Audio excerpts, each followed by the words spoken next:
PhD from MIT Kurukshetra, and his research interests include the Internet of Things, software-defined networking, network security, and information security. He has contributed extensively to the field with numerous publications in reputed international journals, authored several book chapters, and holds multiple Indian patents in innovative technologies and their solutions. With rich academic and research experience, he has been actively involved in national and international conferences and has delivered expert talks across the country. Today, he will be enlightening us with his session on blockchain efficient resource allocation. Now, I would like to call Head of Data Science Department, Professor Prashant Kumar Mishra sir, to present the bouquet to the esteemed guests. Sir.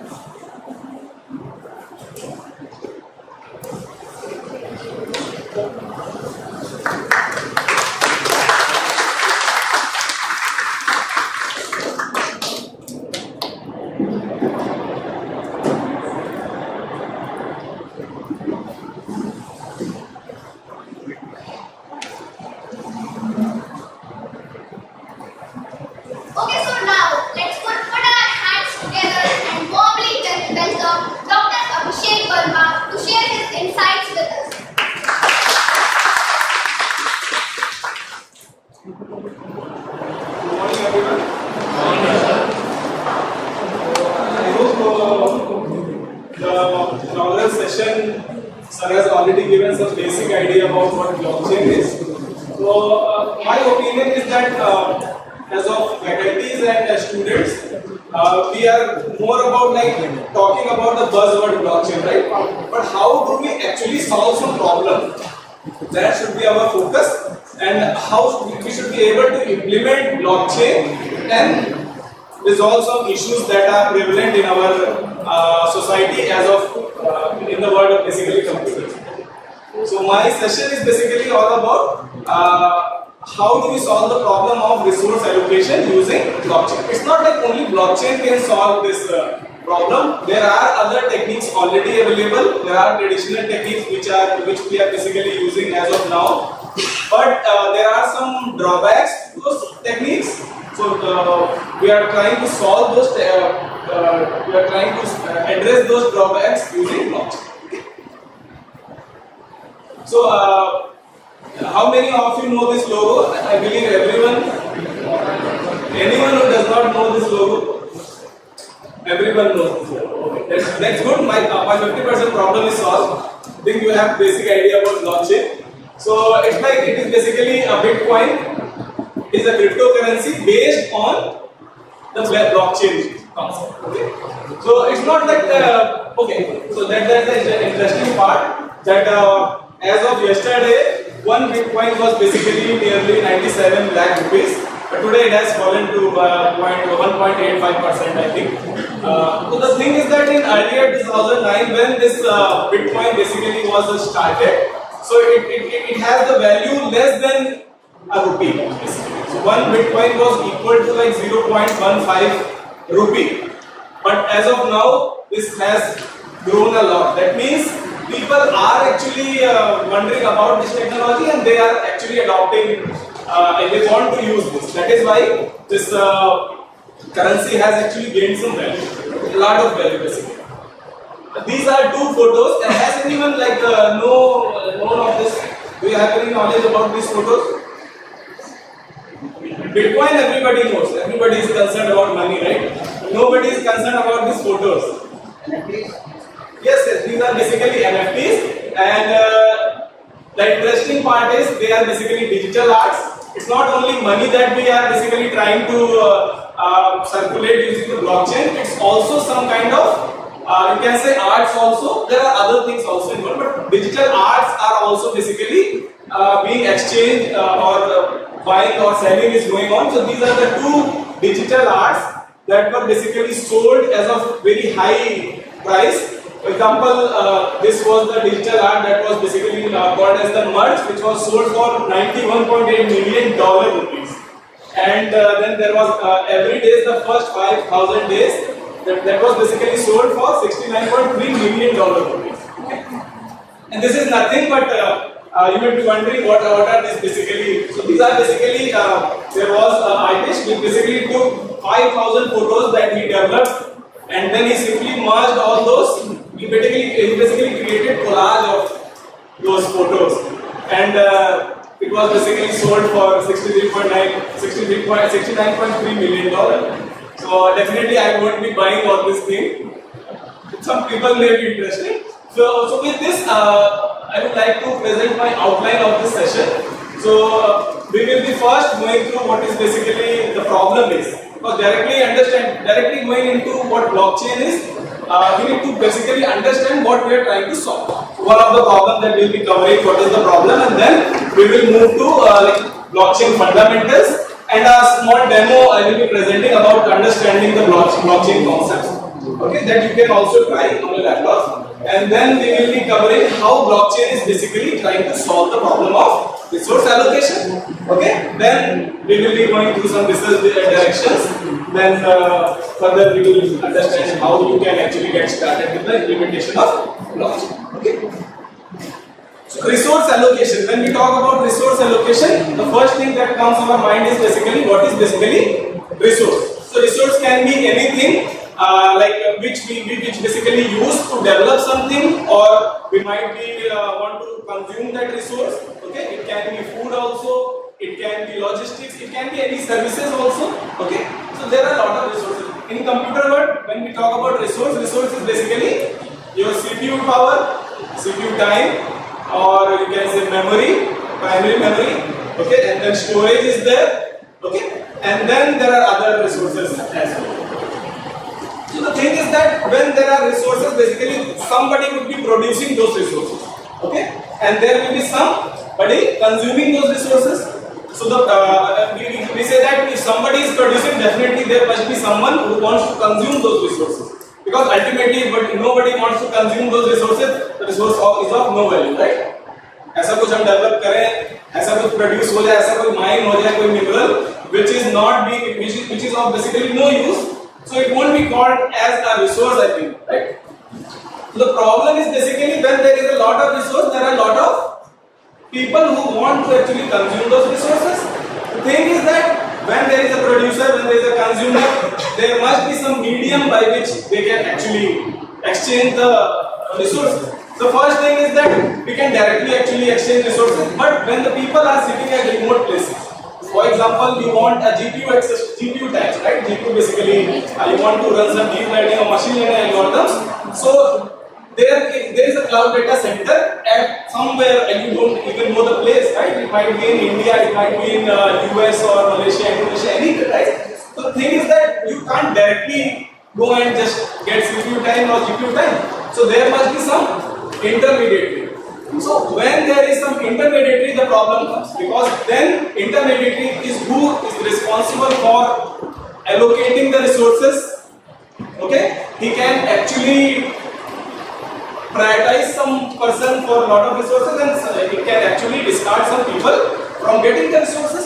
Okay, so with this the definition is basically resource allocation refers to distributing limited resources. There is always, you can't say there is some resource which is unlimited. It is definitely going to have a limit over it. Okay?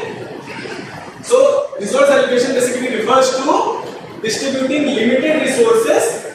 For example, it can be power, bandwidth, energy, funds, or any kind of materials among various competing entities. Competing entities are basically consumers, those who want to consume the resources.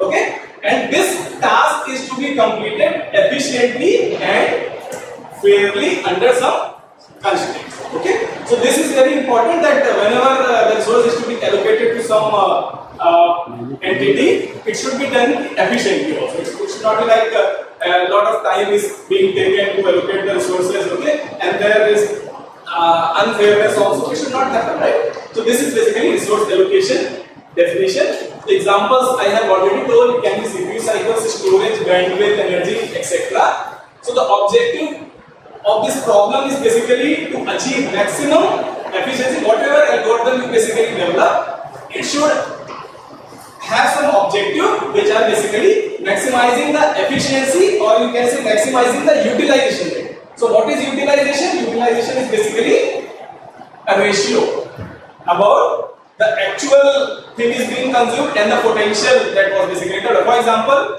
there are some 100 units of some GPU. I am basically calling it as unit. Okay, we are not going into like what is the particular metric. There are 100 units of some resource.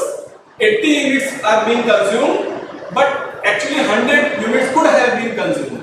So the utilization is basically 80%. Okay, simple.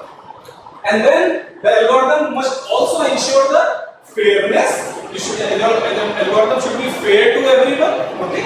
Then the algorithm should meet the quality of service level agreements. If there are some agreements that have been made, those agreements should be fulfilled in order to maintain the quality of service. And it should also maintain the scalability. It should not be like some person is trying to get its resource on the domain, but he is not able to do so. And it should not also happen like somebody wants to be a consumer, but he is not able to join the platform. It should not happen, right? Then there are certain metrics which are derived from the objectives only: utilization ratio, average response time, fairness index, and the cost per unit. Okay. Most of the time we are not as of now we will be more concerned about the fairness. Like everything should be fair to everyone, right? So this is the example of how basically we can look into resource allocation problem. So the resources, for example, in computer world we have like resources CPU and memory storage. So those resources are basically provided by the cloud. Even students basically can program on Google Colab, right? So what you basically get, you get some resource over cloud, right? So there must be some physical machine kept, and there will be some virtual machine that has been allocated to you. Mostly it gives you 12 GB of RAM, some CPU and some storage, right? So ultimately there are some physical machines at the cloud service provider premises, and a virtual machine is basically allocated when those users are basically requesting to get those resources. Okay? The thing is that cloud provider runs the algorithm called resource allocator or scheduler, which basically gives you some resources. Okay. Every time you log into Google Colab and just create a notebook, it takes little bit of time, right? So that time is basically, if that time is large, you won't be interested in connecting to Google Colab, right? It will be always when you simply click on notebook and it suddenly opens, right? So these are basically all the parameters of quality of service. Okay. Okay. So before jumping into more about resource allocation problem, we will see what are basically fairness indices that we basically try to address. So there are basically two kinds of coefficients or fairness index. First one is Gini coefficient and the second one is Jan's coefficient. Jan one is from India side, okay, and Gini is from outside India. So we can take credit that somebody actually developed some index that we are basically using. It is basically one of the most popular index, even more popular than Gini coefficient. So Gini coefficient basically measures the inequality that has been done while sharing the resources. The points you can see, the concept is basically the Gini coefficient measures the degree of inequality in the distribution. There is some distribution and there are some producers, there are consumers. So how resources have been allocated? Is there some inequality being done? So that we also basically measure using this Gini coefficient. The second point says it shows how evenly or unevenly resources are shared among users. Okay, the range basically rises from 0 to 1. So 0 indicates perfect equality. Suppose there are some resources, everyone gets the equal share. Then we say that the Gini coefficient value will be 0. We won't be getting into a lot of detail about what is the formula and all. Otherwise, you will get bored. So our focus is to understand the concepts there. So range goes from 0 to 1. 0 means perfect equality. It can go up to 1, that is maximum inequality. Okay? So the interpretation is if everyone has the same share, the G value is 0. If one person has everything, then the G value is approximately 1. It can range from 0 to 1. So this is the simple example that we can understand. Assume that the total resource units are basically 30. Okay, whatever unit, there will be some unit with some kind of resource. So scenario says if those 30 units are divided to 3 people, 3 consumers. So if the equal share has been given 10, 10, 10, then the Gini index value will be 0. That is called as perfect equality. If one gets everything, that means 30 is 0, 0, then the maximum inequality has been achieved. The value will be 1. Okay, and if there is some kind of distribution, like one person gets 15 units, another one gets 10 units, and the third person gets 5 units, then we say it is kind of moderate inequality. So the value will be computed with some formula, and some value 0.22 is going to be there. So we can understand there is kind of inequality, but it is not perfect inequality, and it is not even perfect equality. Okay. So the second one is my favorite one. That is basically Jan's fairness index. It basically measures the fairness that has been done while sharing the resources among various entities. So Jan index evaluates how fairly a resource is distributed. Remember, in the previous slide we are talking about measure of inequality. Here we are focusing about measure of fairness. So the range basically goes from 1 divided by n, worst case means by this 1 divided by it will not go from 0, okay, to 1. So 1 divided by n, if the value is 1 divided by n, that means single person has got everything. It is called as worst case scenario. And then the value is 1, that is perfect fairness. It is scale independent. You don't want to scale anything. You can simply say fairness if all the values are multiplied by a constant. Interpretation is like when j is equals 1, perfectly fair, everybody gets equal share, and j is equals multiplied by 1, users get everything. So you might be thinking why do this another index. It's just simply a way of interpreting things. Okay. So there is a relation between both the index. We will see. So scenario says if there are total available 50 resources, 30 units are there. If everybody gets equal, then we say that j's value is 1. Perfect fairness has been done. If one gets everything, that is 30, 0, 0, then 0.33. How do we get 0.33? 1 by n. 1 by n, right? So it won't go 0. Then there is moderate inequality, 15, 10, 5, that is 0.89 with some formula. It is fair but not perfectly fair. So this basically graph shows that what is the relation between Jan's index and Gini index. So when Gini index decreases, Jan's index increases, because 0 to 1, 1 to 0, 1 to 1 by n. That is why these are basically inversely proportional to each other. Okay, so there is a comparison.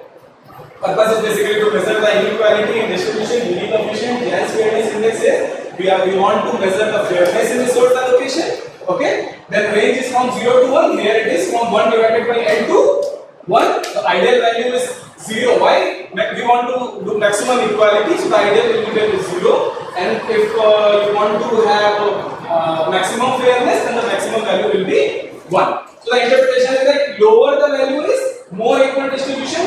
Higher the value in case of J's fairness index, fairer distribution. Okay. The focus of the Gini coefficient is inequality perspective. With Jan's fairness index is fairness perspective. Okay, so I told you that there are already techniques available for resource allocation. Okay, so these are called as traditional resource allocation techniques. So those techniques can be static resource provisioning, fixed quota, or weight-based scheduling. Let me go through static resource provisioning. So when somebody logs into Google Colab, you get a fixed value. Okay, so it has been previously defined. It has been previously determined that every user is going to get same value of some kind of like 12 GB of RAM, some CPU time, and then some storage. Okay, so that is basically called as static resource provisioning. You have already pre-allocated everything. Okay, and if but somebody wants to achieve they want to have more computation, they have to basically buy the credits. Okay. Credits are basically, you can say any unit that CPU unit that you want to buy. Okay. Then there is also called dynamic resource provisioning. Suppose the dynamic resource provisioning is like, suppose you run something and it requires, instead of 12 GB RAM that has been assigned to you, your requirement goes up to like 50 GB. So the cloud service provider will allocate you 50 GB and charge you for 50 minus 12 GB in the billing cycle. Okay, that is called as dynamic resource provisioning. Okay, then there are other techniques also. So the problem is that with traditional resource allocation, a simple example basically if you have been allocated some value, suppose everybody gets 12 GB of RAM by default, but a user is simply running the program for sum of two numbers. 12 GB will be required. No, that means you would only require maximum of 1 GB of memory, right? So you are doing the wastage of 11 GB. That's the problem. So 11 GB could have been allocated to some other person. So it is basically called as under provisioning. Yeah, over provisioning.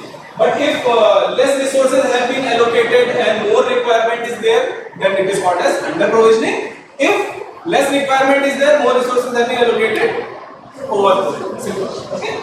So the characteristics of traditional resource allocation technique is who is basically allocated.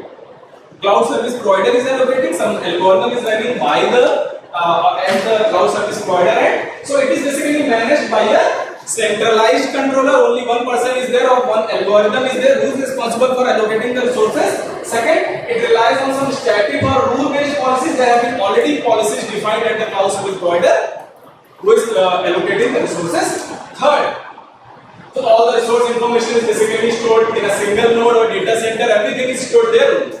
Okay, and then ultimately, since you are running your programs, you might be sending your some crucial data, right? And you don't, suppose you are developing some software for your new startup, and you are simply running everything there. You have to ultimately trust Google that they don't get your code and they should be developing something at their end. So ultimately, you don't have any option other than to trust. Right? Jabardasti ka trust karna hai, but there must be something that trustless thing about. We don't have to trust someone, still everything goes fine, right?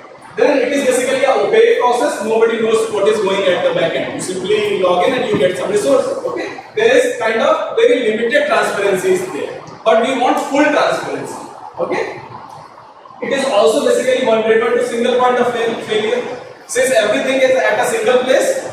So if power goes off or some malicious attack goes there, you won't be able to access your whatever files you have stored there, or if you have paid for some CPU time or GPU time, if the cloud center is not running, then ultimately you won't be able to access your applications. Okay? So these are some characteristics. So there are some limitations that we have already discussed. So traditional systems are basically centralized, less transparent and inefficient, because ultimately since the middleman is there, middleman will be negotiating with the consumers as well, producers as well, right? So they can be inefficient, making them unsuitable for decentralized. See, there are two types of applications that basically there are centralized applications, there are central authorities there, everybody is like contacted to central authority and negotiating with the terms, okay? And central authority is basically giving you whatever you have requested. Then there is decentralized. Decentralized means there is no central controller. There are multiple parties which are involved in running the application as a whole. So when the decentralized applications are there, that means the application is going to be very large. Okay? So in case of decentralized or large scale environment, this kind of traditional system won't basically work. Okay? And also in case of decentralized applications, since there is no central authority, the problem is that how can we achieve fairness? That we need to understand. We will see how that is basically achieved using blockchain. So fairness, trust and automation are critical in the decentralized and large scale environment. Okay, so these are the problems we have discussed. Like there are centralized controllers in the point of failure and bottleneck. There is a lack of transparency in traditional systems. What is basically lack of transparency? Since user users cannot verify, they can't verify what is the fairness has been done or not, whether everything I have been denied for some resource or not. Okay. So also there are some security and trust concerns. So since your data is at the cloud premises, even you can't trust Google also. Okay, so people say that okay, nowadays Zoho is getting very popular, right? Why? Because it is made in India. So people say okay, our data is secured with Zoho. They are not able to trust on Google. But still Google has some policies, right? Your data won't be revealed. But ultimately they use your data for some purposes. So security and trust concerns are there. Since we are the normal customers, we won't be caring about what data we are sharing. But the organization might be sharing some kind of critical data, right? In that case, security and trust are very important. Okay. Then there is static allocation, poor dynamic pricing, scalability issues are there. We need to have manual auditing and verification at the cloud center only. Okay. Then also incentivize, if somebody is giving their resources, okay, they must get some kind of incentives. Okay. So that is also one kind of a problem that we solve. So the one example of this traditional allocation, resource allocation is basically, for example, there is the energy market in which producers are, nowadays everybody is getting solar panel at their terrace, right? So ultimately they are the person, either they are only consuming or they must be on grid. So on grid basically means that they are also sharing the power, right? So it is basically energy market. Basically there are the producers who are creating the power and they will be willing to share with others, and there must be some person who is willing to use that power. Okay. So ultimately, if somebody has 5 kilowatt of power solar panels and the usage is only 2 kilowatt, the problem is that 3 is getting wasted. So somebody will be there who is interested in getting 3 units, right? So the thing is that for 3 units, you must get some incentive. Unnecessary sharing things is also. And if somebody is like always ensuring that power is always up, the demand is always fulfilled, they must be given higher incentives. Like we see people, there are a lot of marketing guys, and they are trying to achieve their targets. So if somebody is achieving target more than the set limit, they get more incentives, right? If somebody is not achieving target, they get less. Likewise, here also incentives must be there. Okay. So let us understand the example. Suppose there are 3 prosumers. Prosumers basically means the producers. P1, P2, and P3, and there are several consumers and a central grid operator. Grid operator is basically a central entity which is basically responsible for taking the power from some station on the houses and sending it to the someone who is interested in getting that power. Okay. So each prosumer basically submits a day ahead offer, since the energy can be stored, right? So suppose I want to, I have stored a lot of power and I am setting my price and I want to sell it tomorrow. So it is basically a day ahead offer. So there will be some available energy and price that you can set. So when somebody is interested in getting that power, the operator basically manages those allocation of the resource. So the operator clears the market segment. We will see how is it basically being achieved. So the objective is basically to meet the total demand at minimal cost while ensuring reliability. Okay. Let us understand this with the example. For example, the producer P1, P2, P3 are having their within 15, 30 and 20 units of power is basically there, and they are offering to sell the power at different prices like 3.32 rupees, 4.15, 4.92, and this is all basically local sale. There is a total local supply of 100 units. Okay, and the forecast demand is basically forecasted to be of 110 units. That means 100 units can be used, right, and 10 units can be taken from generator. But since here grid operator is a central entity, he can actually decide to take power from P1, P2 and ignore P3. Because P3 is not fulfilling the demand completely, so he can actually ignore P3 and directly buy power from P1 and P2. So remaining 30 kilowatt hour procured from a distance is the generator. There is some producer who has installed generator and they are producing power from there. So the grid operator buys the remaining power from generator person who is selling at 10 rupees per hour, right? So if you do the calculation, then the cost analysis is basically when we ignore the P3, it will be 590 rupees, 590.5 rupees. But ultimately, if it have used the 20 kilowatt that were at the P3, then the calculation would have been 490 rupees. Only 10 units would have been purchased from the person entity who is giving power from generator. So the efficiency loss is basically 100. Calculation समझ में आई? Good. So the problem was at the grid operator end, right? So the ultimately then P3 won't be able to know that my power has not been taken, why I have not been given offer. Okay, and the producers are basically deprived from allocating the resources, selling the resources, and consumers are basically getting power at higher prices. That's the problem. Okay, so the implication is that since cheaper local energy can be used, so higher cost unfair allocation has been done. Okay, ignoring P3, grid operator has basically earned money. And this can also be done like if they don't want to, they want to ignore some producers and they have done some kind of like setting from the generator guy. So ultimately every time they will be ignoring some blocks and selling those power. Okay. So this is all kind of things are basically being done. Okay. So the limitation of such centralized allocation was centralized rigidity, single point of failure. If the grid operator fails, everything fails, right? There is no transparency. What is the allocation mechanism going on at the back end? Nobody knows. There are poor incentives because ultimately, if somebody is always ready to give power, he must give incentives, right? Then there are scalability issues also. If new person wants to add,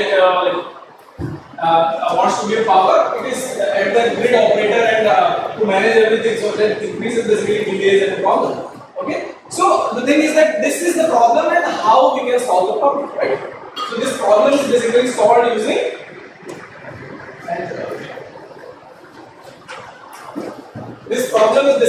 with the help of blockchain, right? So before going into blockchain, let us see how that problem basically is being solved with the blockchain.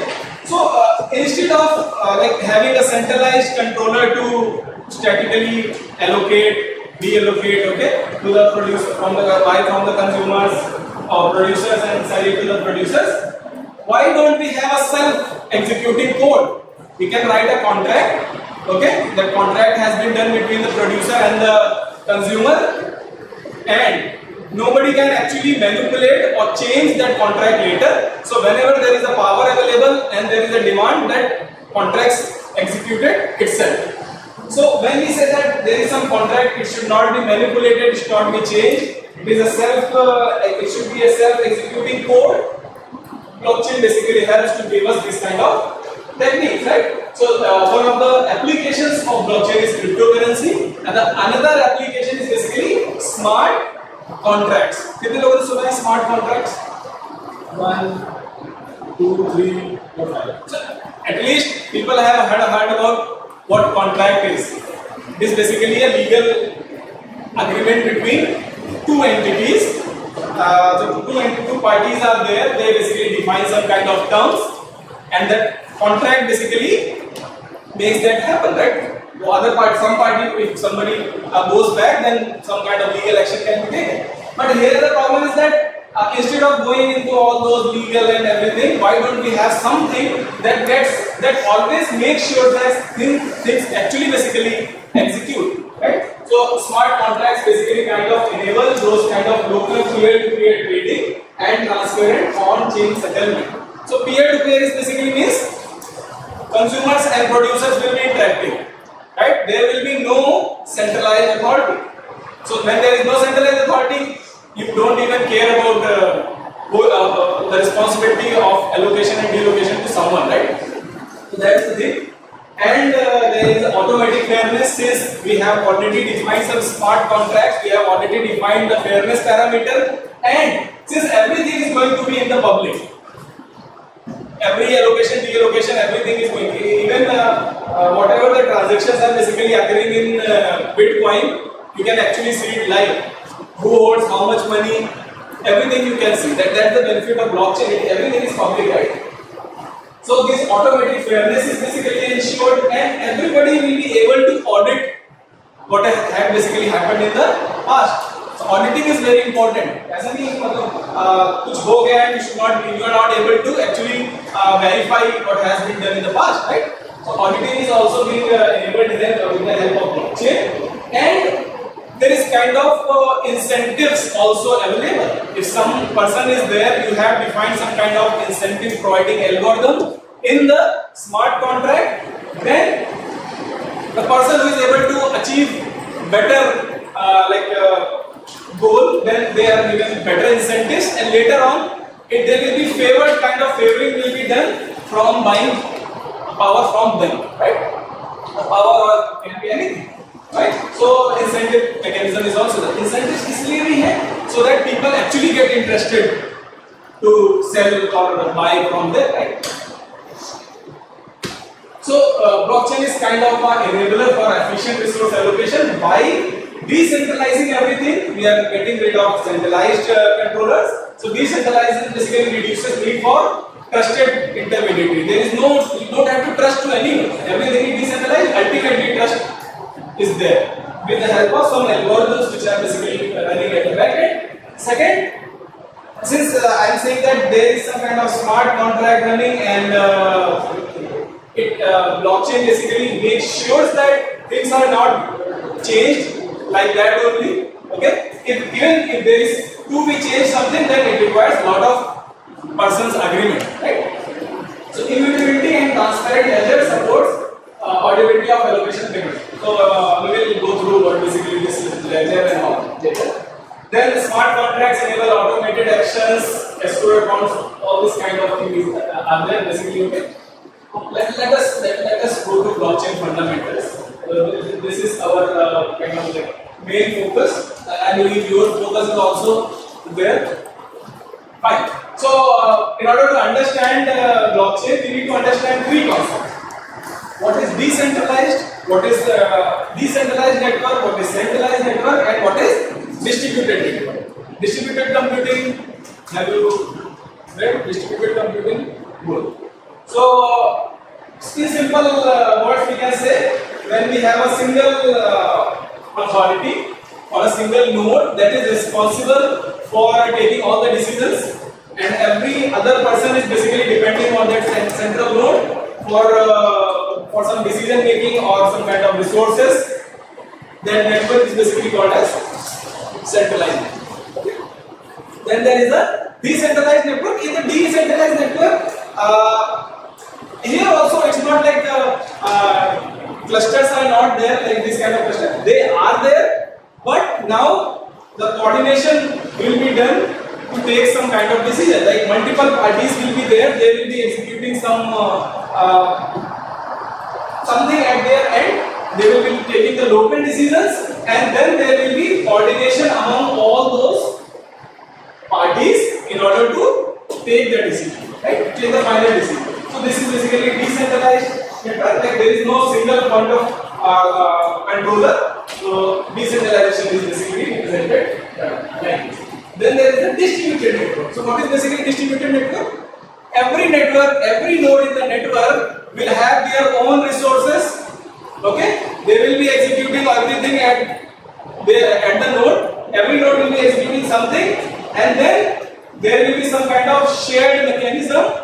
Sharing will be done to achieve on the common goal, right? So this basically is basically when some decision is going to be taken, or you can say everybody should be agreeing on a common thing. then some kind of sharing will be done. Okay. So definition also here, centralized controls at single authority, fast decisions are there. See, every technology has benefit and every technology has limitation. So the benefit of the centralized control is very simple to implement.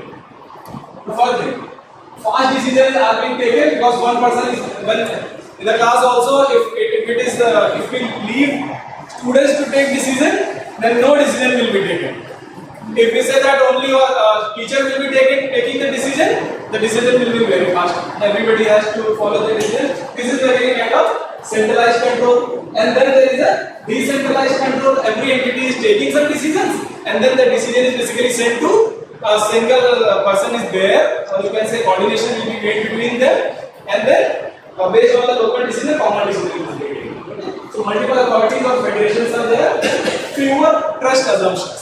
In this centralized, everybody has to trust on the single node. Here, not everyone has to trust. These all nodes will be trusting on one particular node, and then these nodes will particularly communicate with each other to take the decision globally. Then we have distributed networks where everybody is doing something on its like they are free to do some take decisions, and then they will be coordinating with each other to make the goal basically achieved. Okay. So replicated state across many nodes for availability and redundancy. So like in this case, lot of availability is there, multiple communication links are there. If some node fails, then still other nodes are able to come to a particular decision. But here the thing is, if central node fails, no decision will be taken. Here if multiple node fails, then also there will be a problem. But this is the good, but the implementation is very tough. Also, there needs to be synchronization, right? Lot of synchronization need to be done. So, what kind of synchronization clocks? Do you remember what clocks we have studied in distributed networks? In order to achieve there must be some common clock, right? नहीं यार, okay, not a problem. Lamport clock होता है and Lamport clock. Lamport vector clock, right? So I think this is not the question for me, but I am giving the answer. There are basically clocks in order to achieve synchronization. Suppose I send some message at 5 p.m. right? It should actually reflect in India to other person also that message was sent at 5 p.m. But if two persons are running on different clocks, my message is sent at 5 p.m. and there it will be reflected at 12 p.m. Because there is no global clock. Because there is no global thing, so everybody is running on their own clock, then there must be something to achieve synchronization. That's the challenge basically. Technical challenge is there. So there are different types of blockchains also. So it can be sort of like blockchain. Normally we listen that the blockchain is basically public ledger, right? But it's also blockchain can be also of a private type. You can run your private blockchain also, and then you do something, and then you can connect to public blockchain. So when two blockchains basically types are basically categorized into permission and permissionless. So permissions are basically where private blockchains are there, which are basically controlled by one authority. Consortiums are there, which are basically controlled by a particular group. And then there is a public blockchain, we call it as permissionless. So public blockchain, there is no center. Everything is very public. Like Bitcoin and Ethereum blockchain are basically public. Okay? But there are others also private. Can anyone tell one example of private blockchain? Hyperledger Fabric, right? And then there are hybrid blockchains also. Consortium blockchain, have you heard consortium blockchain? For example, Ripple. Ripple suna? Ripple was very popular cryptocurrency at some time, but now others have already we have thousands and lakhs of cryptocurrencies I think for different purposes. And then there are some hybrid blockchains where the controlling is done by one authority with some permissionless process. So interesting fact is that most of the research works are basically done using hybrid blockchains. Because there are some benefits and limitations. Why don't we actually don't want to fully go on public? Even Bitcoin is also called as a public ledger, but still hybrid mechanisms are basically being done in order to improve the performance of the blockchain. Otherwise, if hybrid thing is not there, then if you do some transaction today, your transaction will be reflected after 4 days. So in order to make things fast, hybrid blockchains we are basically moving forward. Other things are also there. So it depends.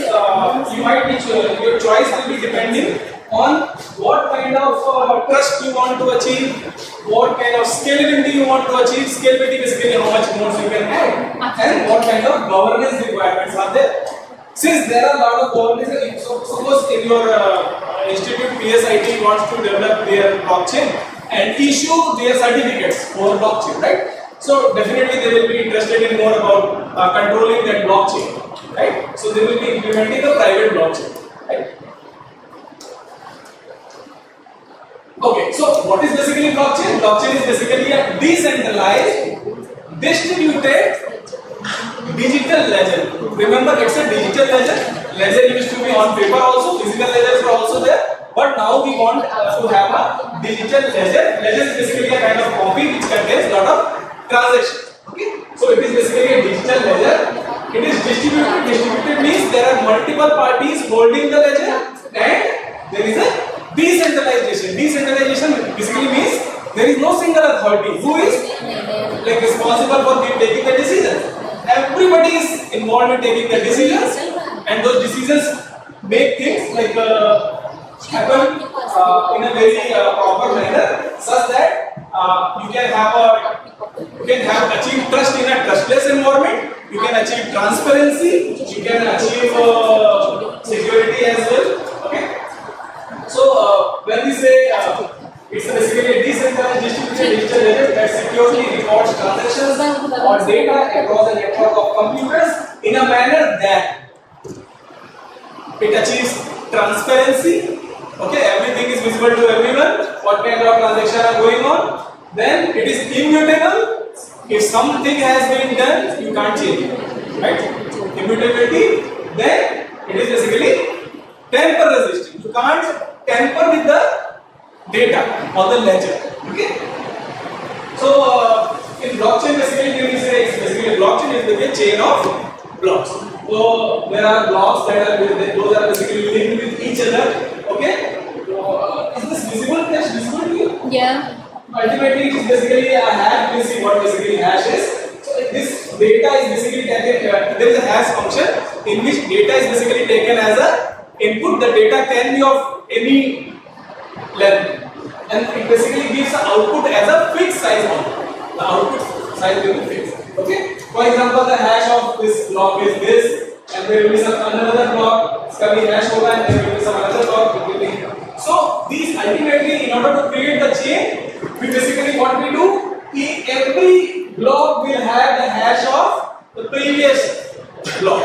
In this manner, when we want to compute hash of this block, the previous hash will be taken as an input with the data that this block contains.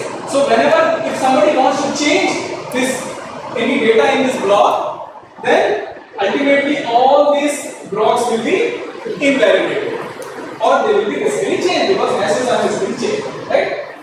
So data is basically stored in blocks linked to form a chain. So any kind of data, for example, if it's a cryptocurrency, then the transactions will be stored in those blocks. If it is a simple document for securing your documents, then your data, the documents will be stored on these blocks, and the other mechanisms are similar to the blockchain. So the interesting fact is that people are more interested in how this cryptocurrency works and X, Y, Z. A lot of things are there, but they actually lack the knowledge about how basically blockchain works and how do we get confidence that our data is basically secured in the blockchain. Because if you have knowledge about the blockchain, if you know how to implement blockchain, you can actually develop many more applications. Okay, in order to be a developer of blockchain.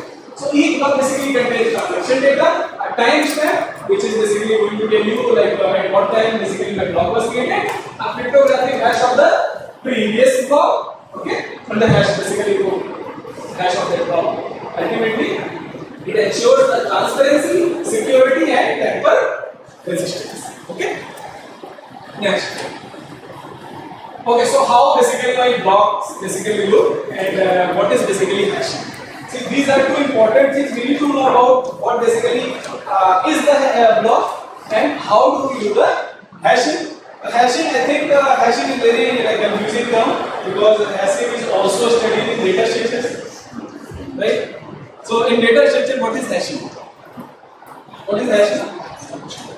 Anyone know data structure? What you know? Studied. What is hashing?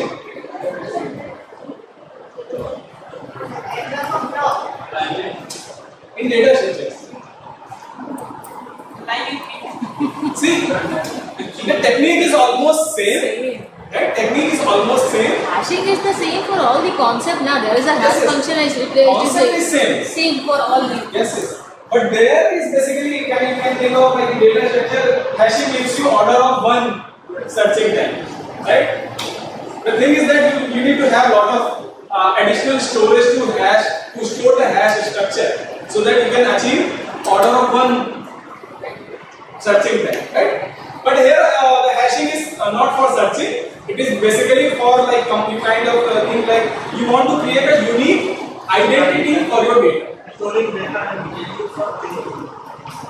No, you can't store it. See, suppose I have one document. If I hash that document, I won't be able to retrieve back my document. So you can't say you are basically storing some document. You won't be able to retrieve that document, right? Because hashing is basically a one-way function. Remember, it's a one-way function. If you input something of like 1 MB and it is going to give you a fixed size output. It can be 128 bit output, it can be 256, it can be 512. So if you have some output and you want to get back your input, you won't be able to do it. That's the beauty of hash functions, and that is basically gives us idea how we can use those hash functions. So in block structure, each block basically has a header and a body. Okay, so header is basically for containing the metadata. For example, the timestamp that the hash of the block basically was created, the hash of that block and the hash of the previous block, and the body is going to contain all the transactions that were bunched together and sealed with the block, and then other things have followed, right? So these two things are there in each block, and then how do we achieve immutability? Each block's hash depends on the data and previous blocks. So whenever you want to compute the hash of your block, you basically take your hash of the previous block plus the data and plus other things, and then you compute the hash. Okay?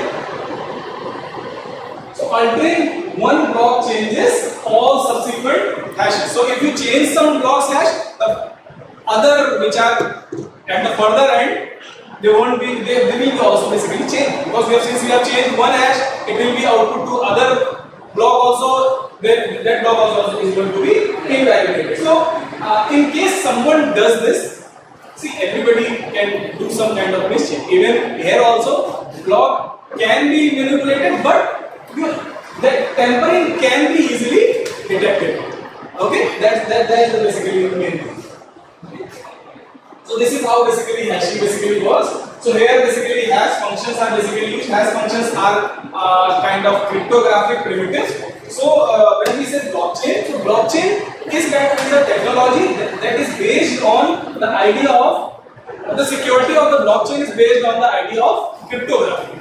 So cryptography is the technology behind why do we trust blockchain that much. Okay. So one of the cryptographic primitives is basically hash function. Okay.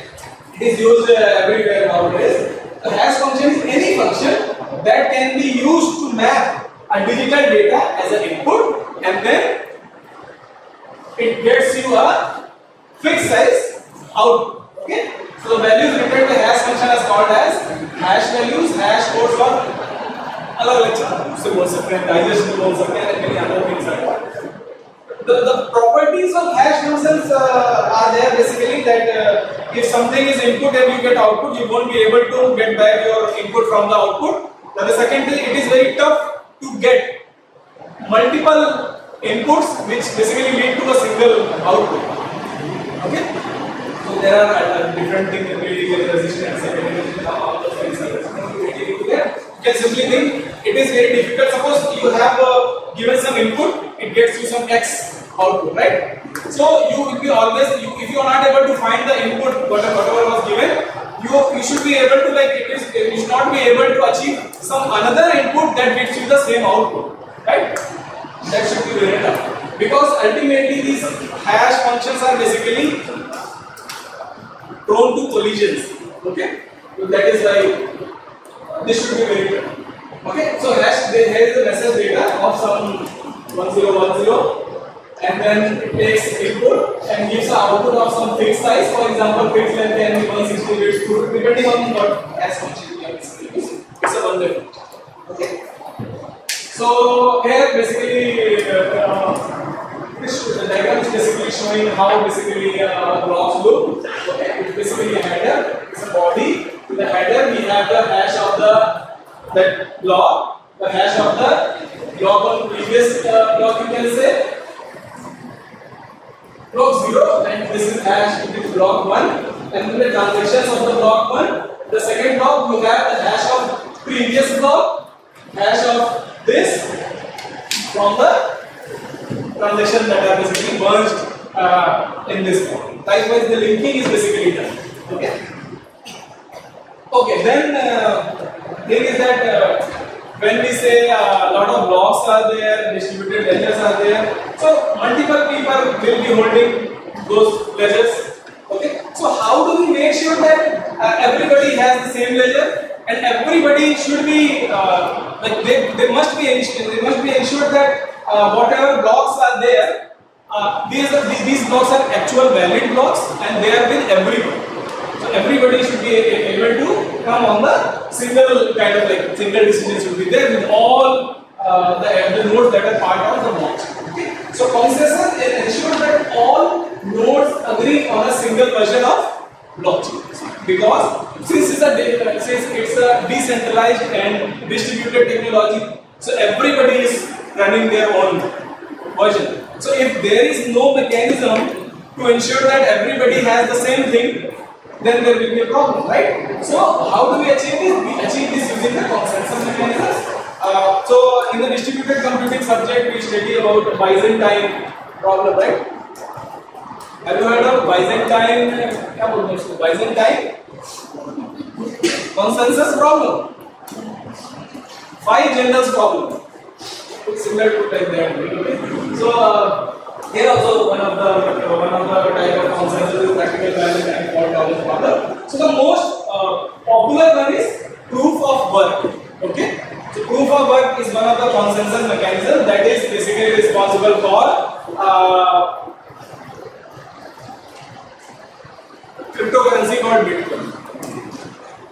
So what is basically proof of work? So miners basically solve some complex problems to add blocks. So since everybody is fighting to add blocks, they want to mine those blocks, okay, and then they want to add those blocks, right? So the thing is, it should not be very easy to create a block, okay, because everybody will be having some computation power. If everybody generates their block and they want to, everybody fights for adding the block, then there will be a lot of chaos, right? So creating valid blocks must be a very tough problem, okay. So the entities that solve those problems are basically called as miners. जैसे कि हमको समझते हैं ना कि gold is there, right? Gold is a very scarce, बहुत ही कम है, right? So miners are basically doing everything, right? So here also, and mining is not easy for gold, diamond, any entity that is very costly. That means something is costly. That means it is very rarely available. And if something is readily available, there must be some person who is interested in finding that material. And because they are finding it in a very difficult situation, it takes a lot of cost, lot of machines are there. That defines how much costly that material is going to be. Likewise, in order to make Bitcoin also very valuable, we give this power to nodes that they can actually be part of validating the blocks, creation of the blocks, and they can actually add the block. But adding the block is basically a very tough problem, and the problem basically defined by kind of a complex puzzle. When the puzzle is basically solved by some miner, they get right to basically add the block. Okay, and in return they are basically getting some rewards. Rewards such as they get some reward like bitcoins and the transaction fees. So anybody knows how many bitcoins will be mined as of total? 21 million. Why don't we have unlimited bitcoins? It is very similar to like if basically in India there is basically a kind of so that we have legal tender as rupee, right? So if government decides to, if everybody thinks that let us print lot of notes and everybody gets rich, right? But that's not practical, because if government decides to print lot of notes, then ultimately every material will get very costly. There will be very high inflation, right? So there must be something that is very limited. Okay, the value should be more, but it should not be like quantity should not be very high. It should be valuable. So likewise, Bitcoin is also, it is basically the Bitcoins are limited by 21 million quantity. The thing is that now miners are basically responsible for actually generating. See, Bitcoins are not created like that only. So miners basically mine. Okay, what they mine, they basically validate the transaction, create the block. In return, they get some bitcoins generated by the software. They get those bitcoins. So as of now, for each block, I think 3.25 or something number, 3.25 bitcoins are basically sent as a reward to mine the block. Okay, this basically started with 50 bitcoins. The first, initially when the first block was mined, 50 bitcoins was the reward. Okay, for creating one block, and this continued for like 2,10,000 blocks, and again at every 2,10,000 the rewards get basically half, from 50 to 25 bitcoin, from 25 to 12.5. As of now we have 3.25 something is there. So that means the value goes for like 3 crore rupees, nearly more than 3 crore rupees for every block. Okay. So that means that it is very difficult problem to solve. Then the another consensus mechanism is proof of stake. Basically, proof of stake basically means that see, the problem with the proof of work is that since suppose there are 10 miners, every miner is trying to solve the puzzle. Whosoever first solve the problem will get the right to add the block, and other 9 will get nothing. But still they also like invested a lot of power. So ultimately power is like somewhere this fossil fuels are basically burning, right? So it is basically a overhead to the environment as of carbon footprint. So proof of work is very discouraged in this manner because it's not an eco-friendly solution. So there are other solutions that have been developed for consensus, like it is proof of stake, where the validators are basically chosen based on the stake. Suppose I have something, so I have more stake, then I get the right to add the block. So likewise, everybody does this. And if whatever I have, if I have validated some block and by mistake there are some issues with the block, my stake is basically reduced. My stake is increased if I do it correctly, my stake is reduced if I do it wrong. So like this, things are basically getting done in the proof of stake. Then there are a lot of other consensus mechanisms. Even the proof of authority is there, proof of connectivity is also there. One of the cryptocurrencies is there, which is called as a helium network, HNT. It is based on the proof of connectivity. Okay, we'll see what it is. So consensus maintains a trust without a central authority. So just go through this diagram and then we will discuss how basically we are adding the blocks. Is it readable? I'm not able to read. Okay. Suppose here I user basically requests a transaction. Okay. So user basically requests a transaction. So what happens is that whenever a user requests, suppose Alice and Bob are there, and Alice wants to send some data to Bob. Okay. So what Alice wants to send some data to Bob. So the transaction is done and send it to the node. Okay. Then a node receives the request. Okay, it is like मैं इसको simple और नहीं दिख रहा है तो इसको ऐसे समझा देता हूँ. सपोज करो एक ट्रांजैक्शन हुआ, अभी कंप्लीट नहीं हुआ, ट्रांजैक्शन किया गया, and that transaction is basically broadcast to all the nodes. तो ट्रांजैक्शन करता कौन है? ट्रांजैक्शन क्लाइंट एप्लीकेशन करता है. क्लाइंट एप्लीकेशन में मैंने अपने मोबाइल से किया कि बॉब को भेज दो 5 हो गया. ठीक है, तो ये ट्रांजैक्शन सारे nodes को भेज दिया जाता है. Right? Those nodes basically what they do? They basically have, since everybody has the copy of the ledger, तो ledger में transactions का पूरा record, right?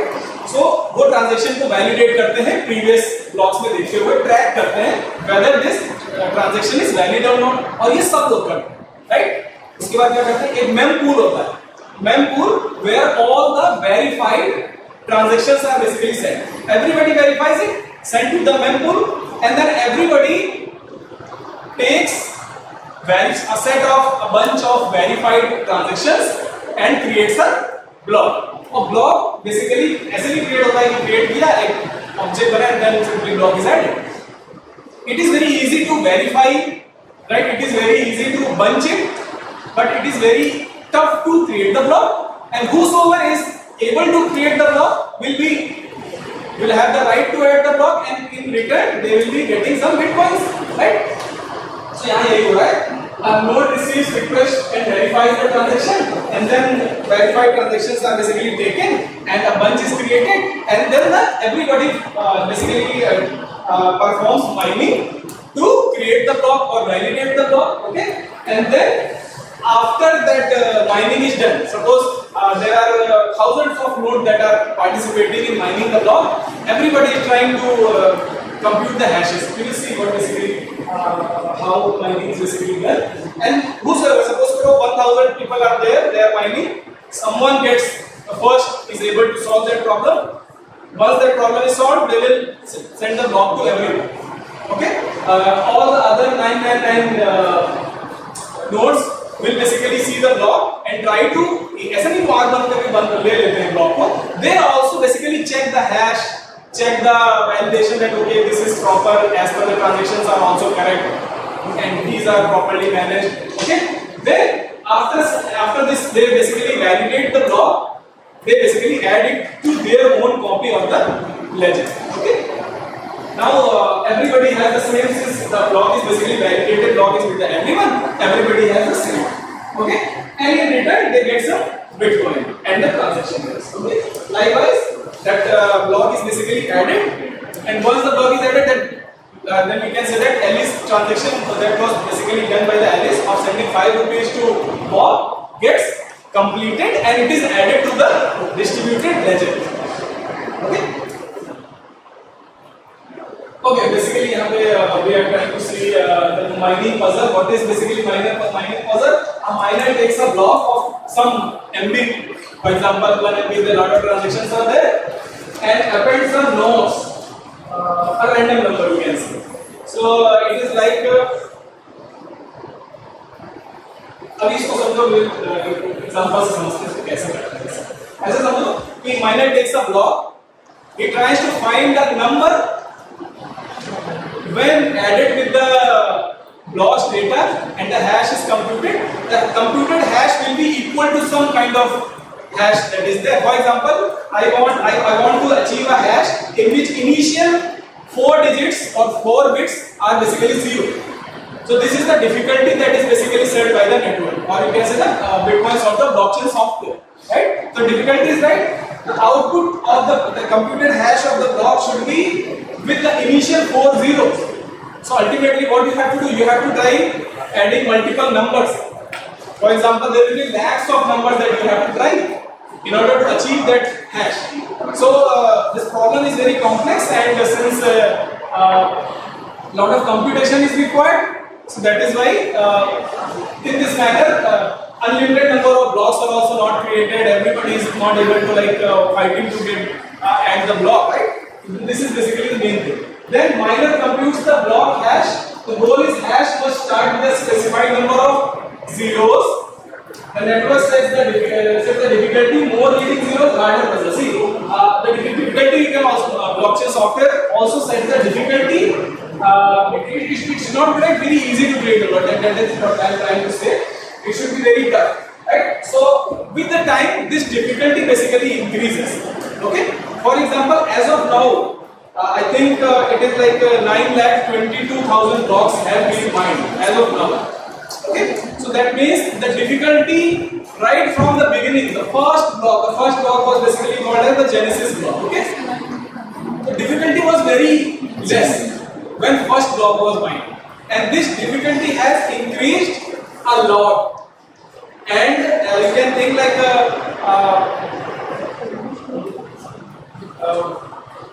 hexa rate, कुछ ना hexa जैसे पेटा होता है, PETA, zeta.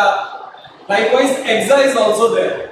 So hexa hashes are basically being computed per second in order to mine that hash. So your machine, normally our laptop won't be able to achieve more than 1,00,000 hashes per second, right? Because running those running a hash function takes a lot of power, right?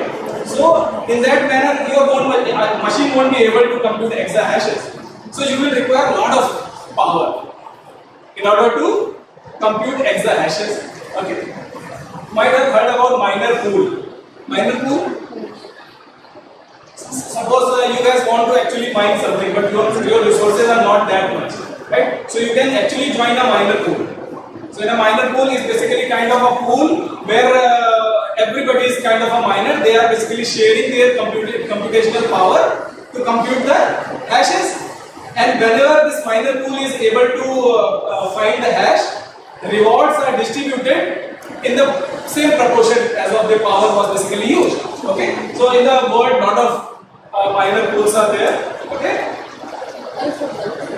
so typical search space is enormous peta hexa combination miners like billions of hashes per second. Successful miners who finds a valid nonce value of the random broadcast the block and receives a reward, right?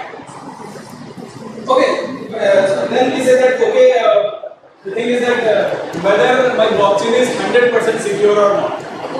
So can anyone say any algorithm or any software that has been developed ever is 100% secure? No algorithm, no technique, no cryptographic technique is 100% secure. It's only the difficulty that we get to break something, right? It should be difficult to break something, because if it is difficult to break something, somebody will definitely not interested in spending that much of time. It should be, in a simple example, you can say, suppose I want to hack a bank server, and in the bank server only 1 crore rupees are there. But in order to hack that server, I have to take lot of resources, and the resources will ultimately cost me 2 crore rupees. So why would I be interested in hacking that bank server? अपनी जेब से थोड़ी ना देना है, right? So that's the difficulty of cryptography. So basically in cryptography, there are like two problems are there, mathematical problems. So those are the important. So those are basically the problems over which cryptography is there. And since cryptography is helping us secure the blockchain, that means blockchain is also assumed to be secure. But there is one case in which blockchain can be actually in a problem, which is basically called as 51% attack, right? If some, or you can say if 1,000 nodes are computing the hashes, and if somebody holds the power to basically control 51% of the nodes, then there is a high chance that hashes will be computed by them only, and they can actually manipulate the blockchain. Right? It is even not that much easy to, ऐसा भी होने के बाद भी it's not very easy to block the blockchain for hackers. But ultimately, it is one of the cases that makes it possible to do. Okay? So each miner chance to mine a block is 1 divided by 1,000. If there are 10,000 miners, 0.01%. Fraud requires controlling a majority of the hash code, that is basically 51%. If an attacker controls 51% of the total hash power, they can reorder or censor transaction, double spend coin, create valid. कितना time हो गया? 12:45. We started at Approximately 11. so acquiring 51% is basically extremely expensive and difficult in class. Okay, it is not very feasible. So then there is a concept of smart contracts that we have already kept. It is basically a self-executing code. It can be helpful in auctions. Okay, then there are other things. Okay, the self-executing code is basically, since it is stored on the blockchain, so nobody can actually change it. Okay, then it executes automatically when predefined conditions are met, eliminates need for intermediaries in transactions. Okay, so the decentralization is low single point of control, more share, equal authority, increases transparency, resilience, and other things. Fine, we won't be covering this part. Let us have this quick demo and then we can actually directly move to blockchain-based resource allocation.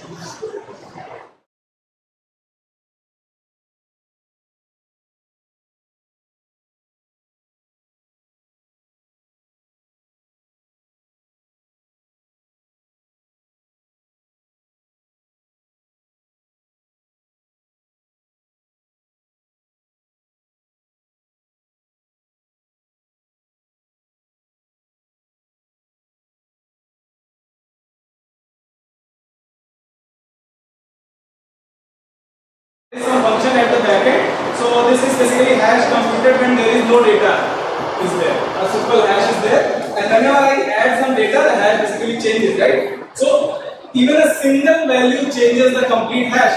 Okay. So this is the idea basically of hash. So this is basically SHA 256 hash that is basically used in the blockchain. Okay. And then what is basically block? Block is basically represented like this. We have a header. We can have a block number, a nonce value is there, which is basically added to achieve some kind of hash. And then, for example, let us have a data. When there is no data, the hash is basically this. Initially 4 double zeros are there, and then other. So this is the difficulty level. That whatever the resultant hash should be there, it must be with the starting 4 zeros. Okay. For example, let us suppose I have changed some value. My hash changes, right? So again I have to basically mine my hash. Mining is basically to compute this nonce value to achieve those 4 hashes. For example, if I say 1 is, I have tried with first number, second, 3, lot of numbers need to be tried. Okay, but suppose I mine, it is going to take some time and it is going to find me a nonce value which gives me this 4 double zero. So this process, when the difficulty level is very small, then it is very easy to mine. But when there are a lot of initial zeros or the difficulty is very high, it takes a lot of time, right? So what is basically blockchain? Blockchain can be thought of as a lot of blocks. If you see first block and second block, is it visible? Because of this resolution. So ultimately you can think of like the block 2 has the hash of previous block, okay? And this block first has this previous block, since there is no block there, it's basically kind of like a genesis block was there. उसका zero मैंने लेके चला हुआ है. For example, if I simply change some value here, then the hash, since the hash is changed, all other further blocks are invalidated. Okay. So what I have to do, I have to ultimately mine this block and find another hash loss value that is going to make things correct. And because other blocks are also invalidated, I have to ultimately mine other blocks also. Right? But the problem is that we assume that this is basically running at a single block. Okay, the manipulation is easy. But what if I have this block ledger basically at a distributed location? I have multiple places, the same ledger is there. If somebody makes the changes here, so ultimately one blockchain is basically changed, right? And they want to mine, they want to change some transaction, and then when when a transaction is like done, it will be sent to all other nodes for verification. Since other nodes have the copy of the same ledger, ultimately they can actually verify that this is not correct, and they will be discarding that what transaction. Okay, so ultimately, since we have multiple distributed like multiple nodes responsible for holding the ledger, so we can actually achieve this kind of scenario. Okay, let us quickly do it, but we don't have a lot of time. Got late in morning. Okay, I will stop it here and quickly jump back to.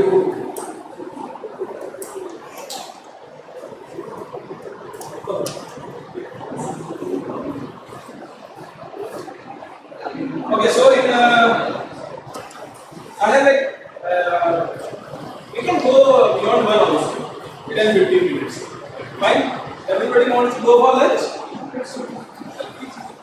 Okay, so in we have understood what is basically resource allocation, we have understood what is basically blockchain, okay, and now we want to jump into what basically how we achieve resource allocation using blockchain.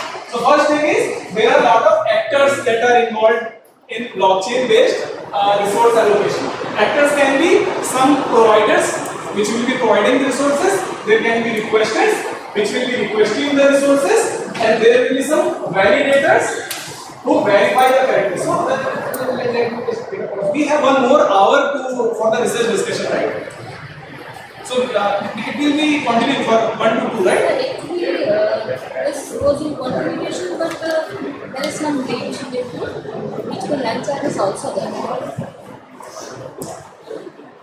Can you please just communicate with Sunil sir, because I talked to him, he said that you can actually take some time from that 1 hour and then. Okay, I'm basically about to come. He's about to Okay, so the providers are, those are offering the computational or storage resources. Second, the requesters are there, who basically demand the resources. There are some validators who basically verify the correctness of the resources being asked and the transaction validity. Then there are some matchmakers who basically match the need with the supply. Okay? It should not be like supply is basically being sent to someone who is not even interested, right? And there are some oracles which we basically call as external field data, which is responsible for managing the prices of the any unit that is being basically of the concern. Okay. Together, these actors basically maintain the fairness, transparency, and equilibrium in the decentralized market. Okay. So we say that okay, if somebody is interested in giving the resources, some is interested in taking the resources. Okay. But what is at the stake? If somebody is like, because smart contracts have been basically developed and put on the blockchain. If somebody has like ensured that okay, I will be supplying this much, if somebody has said that okay, I will be taking this much at this price, so they can't actually deny it. Okay. So in order to make them held responsible or make okay, so there must be some kind of assets that will be kept as a security. Okay, so it is basically fungible tokens are there. For example, it will be some kind of value. For example, even a Bitcoin is kind of a fungible token only. It's not actually a Indian rupee. It is basically a token that has been created. So token can be said as a digital asset, or can be said as digital, some kind of asset is there. Okay, it can be a document, it can be a currency, any interchangeable value. Okay, for example, Ethereum coin is also a value only. Bitcoins are there, Ripple is there. Then there are non-fungible tokens. Non-fungible tokens, the image that I have shown earlier, the 2 images. They are basically NFTs. So NFTs are basically unique digital assets with distinct identity or properties, which are property of basically someone, right? So NFTs are basically a kind of ownership and authenticity of a specific digital or physical asset. It can be a digital art that can be sold and purchased. Okay, the beauty is that if somebody sells it, it can be verified, right? That I am holding the actual original thing. It basically helps us also to stop the piracy. Okay. Okay, so then there are some attestations like you can have a reputation based tokens.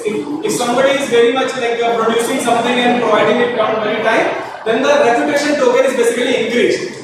If it is not abiding by the smart contract, then reputation will decrease. And the next time, since those with the less reputation will not be basically preferred, but with the better reputation will be preferred. Okay. Then the borrowed through steps in resource allocation, blockchain-based resource allocation is basically a user submits the resource demand. It can be a CPU time for 2 hours. Then there will be some auction or matching, because ultimately the request is done. Then the providers will basically bid that I want to sell my CPU 2 hours. I will be offering this much money. Okay. Then the smart contract is basically developed by matching the supply with the demand with the suppliers. Okay, and then once this matching is done, a smart contract is basically created and put on the blockchain, and the execution is basically done. Providers perform the assigned computation or service. Then, because ultimately somebody has to verify also that since the transaction was that it has been done properly or not. The verification is done by the validators. Check the correctness using hashes or zero knowledge proofs are there, and then the final settlement is done that okay, this transaction was done successfully, and based on that, reputation token or rewards are basically sent. Okay. Let me just move to application directly, because ultimately, sir, how much time do I have? Sir, you can continue according to your.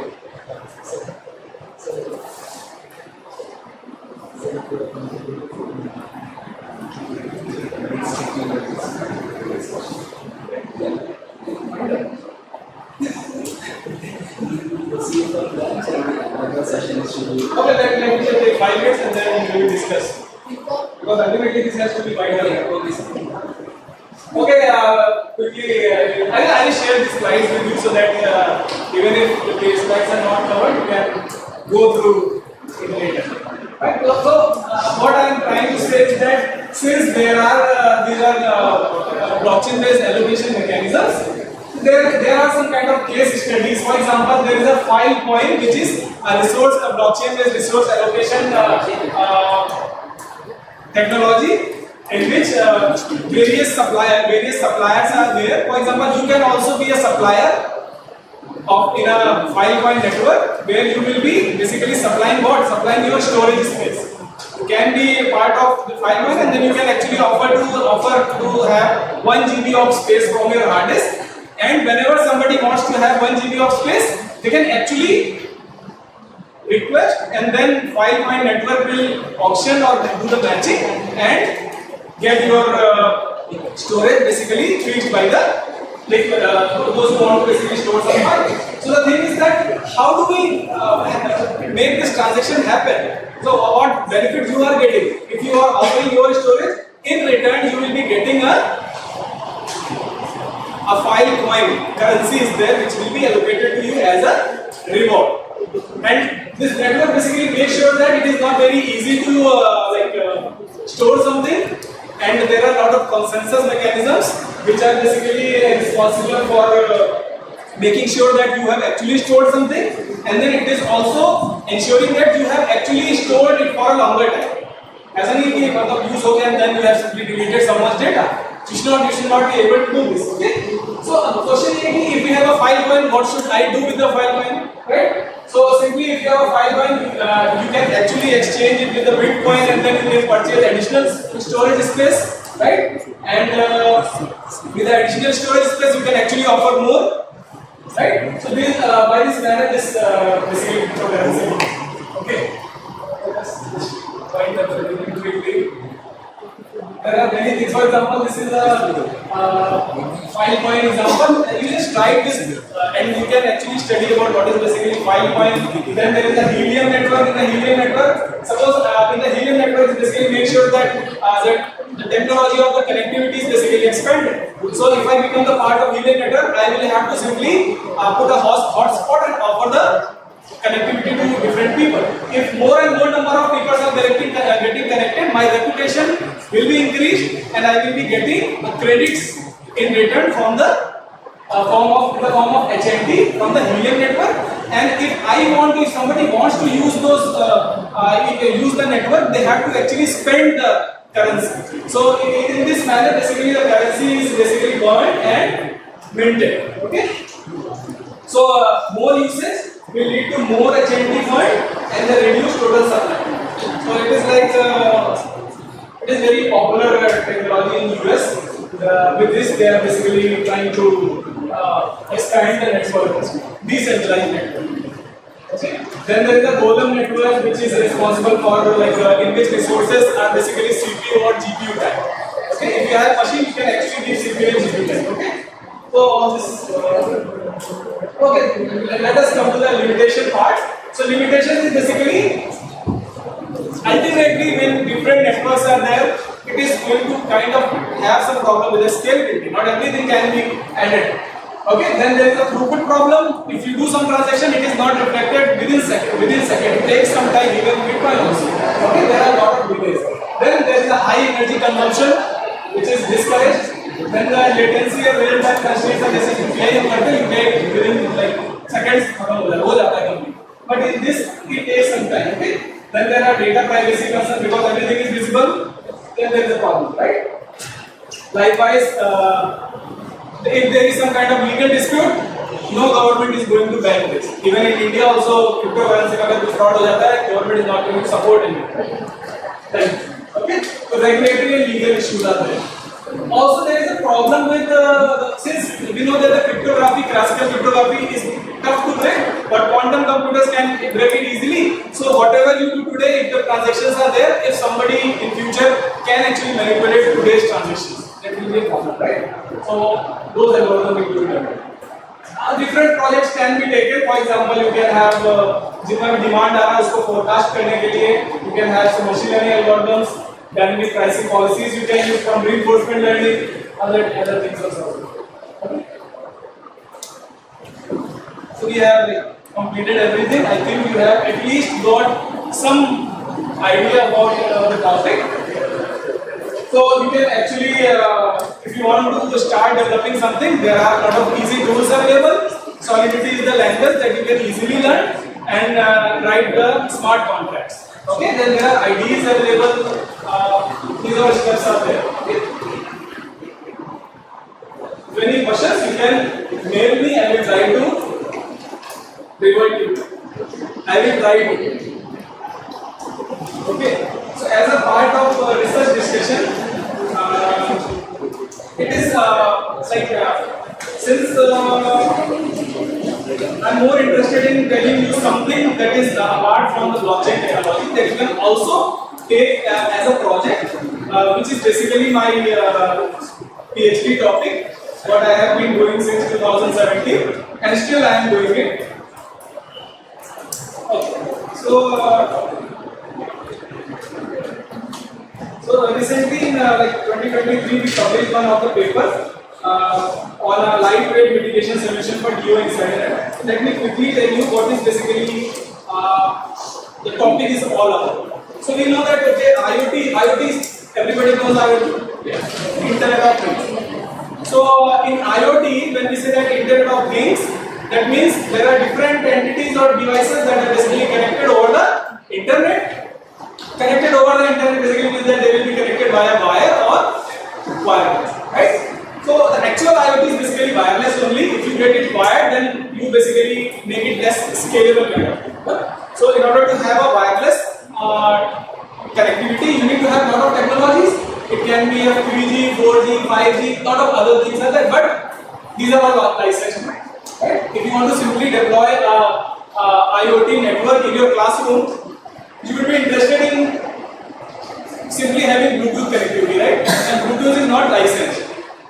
Right? So if you always think the newer technologies are more about open source technologies, nobody wants to pay anything, they just want to pay for the technology or the devices that they are basically using. So one of the network is that basically makes this possible is basically called as 6LoWPAN. The full form is basically IPv6 over low power wireless personal area network. Okay. So have you heard of LAN? For our LAN? Man pan पता है personal area network okay personal और छोटा network basically personalised space so this personal area network when they are basically running over the wireless technology then we call it as WPAN okay when the WPAN is run over devices with the low power consumption we call it as low PAN and when those devices are capable of IPv6 connectivity they are called as 6 low PAN simple ठीक है so the topic is that normally in those who have read about computer networks computer PSI model पता है PSI model in the network layer कौन सा protocol चलता है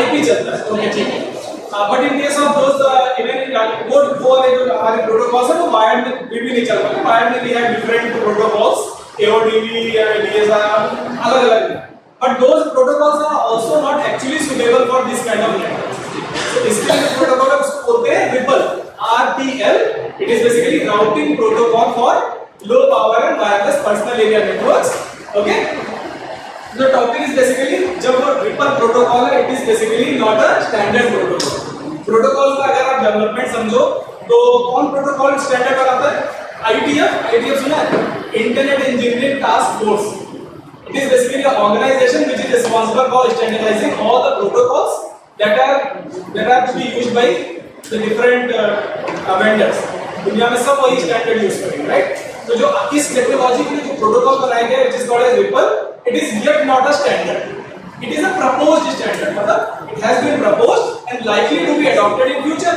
तो जब कोई चीज proposed होती है there are lot of drawbacks challenges research challenges होते हैं so in this lot of challenges are basically lot of you can say attacks can be made possible in this protocol and then since this basically protocol is running on those devices which are not having more than 10 KB of RAM ऐसे devices हैं जिनमें आप एक coin से battery पे चलाओगे तो वो चलेंगे 4-5 साल सोचो कितना लो पावर डिवाइस है उस लो पावर पे आप नॉर्मल प्रोटोकॉल नहीं रन कर सकते अब अगर आप स्पेशल प्रोटोकॉल यूज कर रहे हो तो उसके लिए आपको it should be tamper proof also ऐसे प्रोटोकॉल पे आपको सिक्योरिटी करने के लिए cryptography you can't use cryptography is very heavy right तो इसके लिए lot of basically kind of attacks have been explored एक जैसे एक पेपर हमने पब्लिश किया था जिसमें कि पूरा स्टडी किया था what are the different types of attack that are possible in this protocol बहुत सारे इसमें अटैक्स को क्लासिफाई किया गया है जो कि ऑलरेडी एग्जिस्टिंग अटैक्स है plus those attacks which are recently जो एक्सप्लोर करते हैं even I also explored one of the attacks which is called as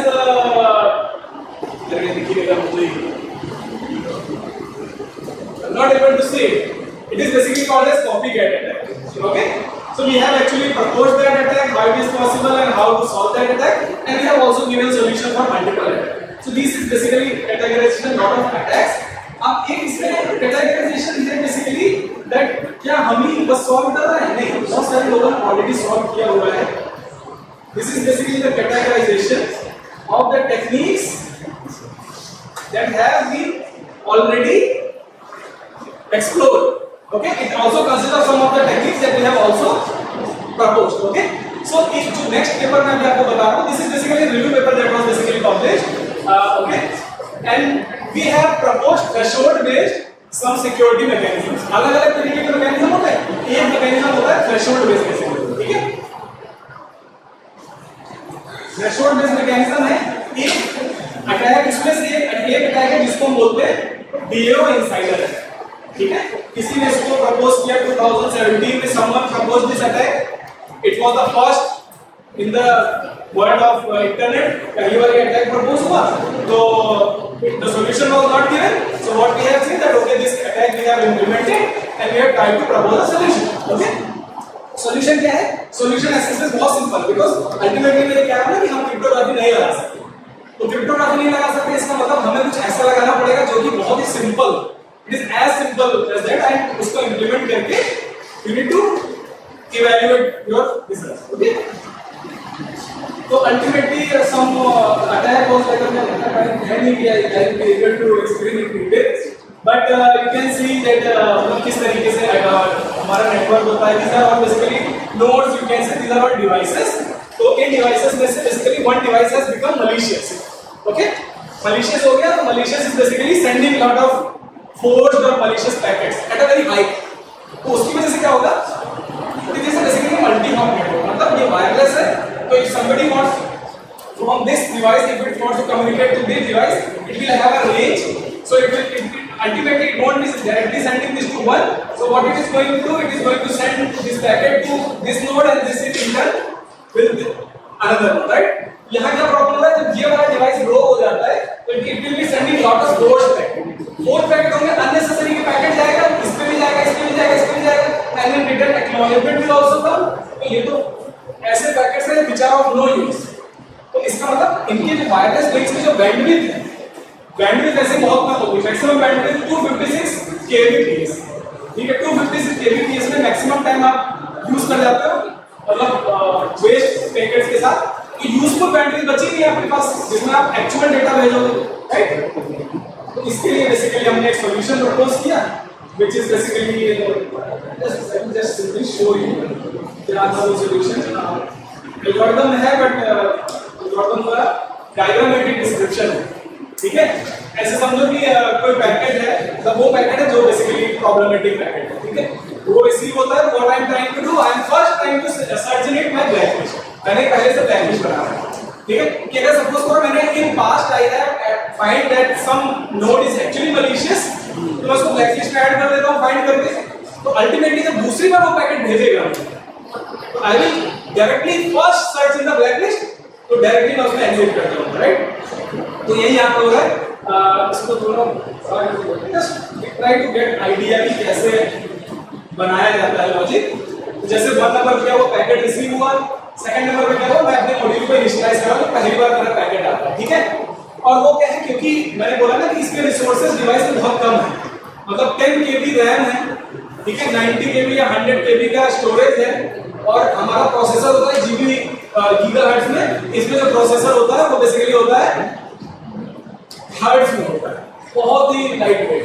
तो अल्टीमेटली आप बहुत ज्यादा बड़ी टेबल भी नहीं बना सकते, तो आपको रीसेट करते रहना है। तो इसमें लिखा हुआ है वो जो टेबल आप इनिशियलाइज कर रहे हो वो हर 1800 सेकंड में रीसेट होता है, 30 मिनट में रीसेट करना है, खाली करना है सब। उसके बाद नया पैकेट रिसीव हुआ, इनिशियलाइज किया, फर्स्ट टाइम जब ये एग्जीक्यूशन होता है, ठीक है, जैसे ही मुझे पैकेट मिल रहा है, इनिशियलाइज मॉड्यूल हुआ, सब इनिशियलाइज हो गया। अब फ्यूचर में जब भी मेरे पैकेट्स आ रहे हैं तो मैं क्या करूंगा, सबसे पहले मैं क्या करता हूं, सबसे पहले I basically search in it. कहां जा रहा है, यहां पे तो क्या जा रहा है, यहां आया। सबसे पहले मैं क्या कर रहा हूं, सबसे पहले 3 नंबर है मतलब सर्च इन ब्लैकलिस्ट मॉड्यूल। ठीक है, ब्लैकलिस्ट सर्च किया, अगर मैंने पाया कि जिससे आया है packet it is already present in the blacklist, I discard that malicious packet. If not तो मैं क्या करता हूं, डिटेक्शन के लिए जाता हूं, फिर से उसमें डिटेक्शन चेक करता हूं, कुछ लॉजिक है डिटेक्शन के लिए।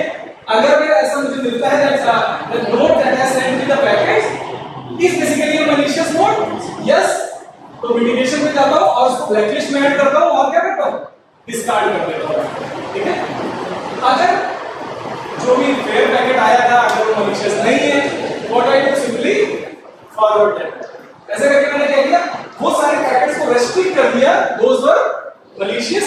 अगर मैं उसको नीचे ही रेस्ट्रिक्ट कर दूंगा, यहां देखो जरा डायग्राम में देखिए ध्यान से,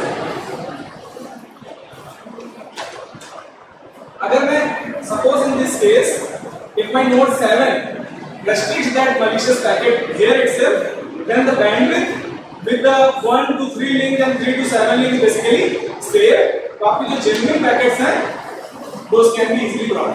ठीक है, देखो इतनी सी देर में आप टॉपिक तो डेफिनेटली नहीं समझ सकते, but what I want to get to is basically how do we basically create the scenario, how do we actually visualize our papers. ठीक है, कैसे हम टेक्निक्स बनाते हैं। सबसे पहले we will start from the algorithm perspective कि हाँ कैसे हम बेसिकली करना क्या चाह रहे हैं, and during that phase only we try to optimize it. जैसे मैं सपोज ब्लैकलिस्ट ना ऐड करूं, ब्लैकलिस्ट टेबल, अगली बार जब पैकेट आएगा फिर से आप डिटेक्शन करो, तो अल्टीमेटली प्रोसेसिंग है। ठीक है, तो ऐसे करके कुछ मतलब क्वेश्चन है कुछ, you can ask the question if you are able to understand it। Okay, and like this we basically try to evaluate our technique। ठीक है, कि जैसे नेटवर्क के पैकेट कितने मेरे जो जेनरिक पैकेट है जितने भेजे गए उतने कितने पहुंचे, तो पैकेट डिलीवरी रेशियो एक मैट्रिक्स होती है। Okay, likewise there are other metrics also. एक लास्ट में एक मैट्रिक्स है, इसमें फॉर एग्जांपल ये बहुत इंपॉर्टेंट पैरामीटर है। जब भी मेरा टॉपिक है लाइट वेट सॉल्यूशन, तो लाइट वेट का मतलब है सपोज करो कि ये जो बात दिखा रहा है ये उस डिवाइस की मैक्सिमम कैपेसिटी है, ये मैक्सिमम कैपेसिटी है in terms of ROM. ROM मतलब उसका परमानेंट स्टोरेज होता है रॉम बेसिकली, और ये है उसका 8 KB मैक्सिमम है उसकी रैम। ठीक है, उसमें ही आपको ऑपरेटिंग सिस्टम भी चलाना है, उससे में आपको अपना एल्गोरिथम भी चलाना है। तो अल्टीमेटली जब उसके ऊपर एल्गोरिथम चलता है, एल्गोरिथम मतलब जब हम कोई एल्गोरिथम नहीं चलाते हैं तब वो उतना स्पेस लेता है 49.73 और रैम इतनी लेता है, राइट। और जब हम बेसिकली अपना सॉल्यूशन चलाते हैं तो तब भी वो इसके अंदर ही होना चाहिए। ठीक है, आप ऐसा सॉल्यूशन नहीं बना सकते हो जो कि इसमें आएगा। ठीक है, इवन इसमें हम इंट तक यूज नहीं कर सकते। सी में प्रोग्राम बनता है, इंट भी आप यूज नहीं कर सकते। आपको अगर आप सी आपने पढ़ा है तो आपको पता है कि कैरेक्टर का साइज क्या होता है, इंट का साइज क्या होता है। तो अगर आप जितना बड़ा डेटा टाइप ले लोगे तो ज्यादा साइज ले लो, ज्यादा रैम लेगा तो ओवरफ्लो हो जाएगा। So ultimately the challenge is to write a code which is as much optimized as possible. ठीक है, बहुत ही ज्यादा ऑप्टिमाइज होना चाहिए। इवन इसमें जो सॉल्यूशन बनाते हैं it is not less than like कुछ ही बाइट्स में हम खत्म करते हैं। ठीक है, तो that is basically the challenge. Solution बनाना मुश्किल नहीं है, सॉल्यूशन तो बन जाएगा, बट द थिंग इज कि सॉल्यूशन आपका लाइट वेट होना चाहिए। और ये चैलेंज एक्चुअली सब जगह है, इवन आपके ब्लॉकचेन में भी यही चैलेंज है कि आप ऐसा नहीं है कि आंख बंद करके चैट जीपीटी में डाला और वो आपको सॉल्यूशन बना के दे देगा। डेफिनेटली वो सॉल्यूशन बना के दे देगा। द चैलेंज इज आपको उसमें वो चैलेंज वो बना के देगा आपको सॉल्यूशन, जब आप इंप्लीमेंट करोगे तो मेमोरी ज्यादा होगी। आपको क्या लगता है, मतलब यही बेसिकली डिफरेंस है कि जो लोग गूगल पे प्लेस होते हैं और जो लोग बेसिकली किसी भी नॉर्मल कंपनी में स्टार्टअप में जाते हैं, ये डिफरेंस होता है कि जो लोग गूगल में जाते हैं they are also capable of writing the code, और नॉर्मल जो कंपनी में वो भी केपेबल होते नहीं है। The difference is how much optimized code you are writing. जितना ज्यादा ऑप्टिमल इसका मतलब उतना ज्यादा कम स्टोरेज लेगा और उतना ज्यादा प्रॉफिट बढ़ाएगा, right. That's the difference. So if you want to ask any question you can ask, and by this I wind up today's topic of this session.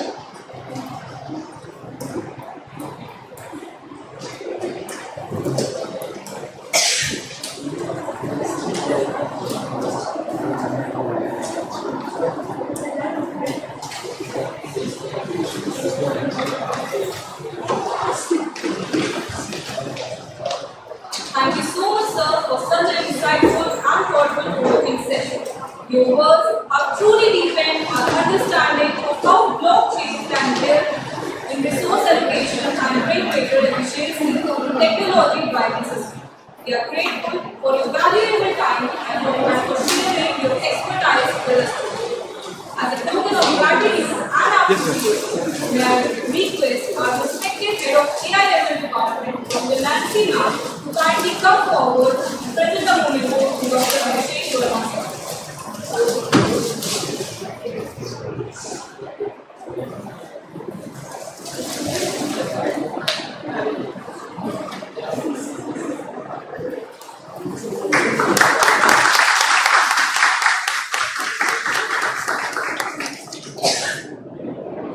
Thank you so much, sir, for taking out time from your busy schedule and being with us today. Thank you, sir.